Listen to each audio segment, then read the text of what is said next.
We start with the tabletop. When we start out the whole process to figure out how we want to use these boards, we have to identify where the flaws are and where the potential issues are. So we go around and we chalk each board individually, highlighting flaws, highlighting things that we think will be challenges, highlighting features we want to emphasize in the final table.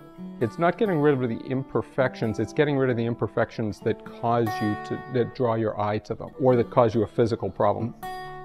What we're doing with the joiner is making the edge of the board absolutely flat and perpendicular to one of the surfaces of the board, preferably the face surface.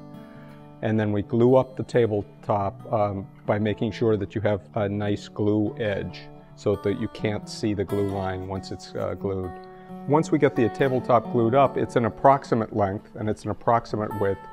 We'll take it to exact width and exact length, and then we'll take and model the edges. Maybe we'll round them slightly, maybe we'll carve them slightly. At that point, the tabletop is pretty close to being done. We'll sit down and we'll fill each of the cracks and each of the pores with a mix of epoxy and colorant and filler and wood. And that'll be your tabletop. It'll have some hand plane marks on it as we rationalize the surfaces to make them all level. We use a hand plane, leaves nice marks, makes you think that it's been worked on by somebody individually, which of course it has. Once we've got the tabletop to size, then we know exactly how big to make the base for it.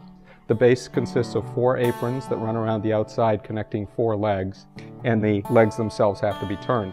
There's no guarantee that the first leg is actually good. So we'll do a couple of test legs first and then go into production on the rest of the legs.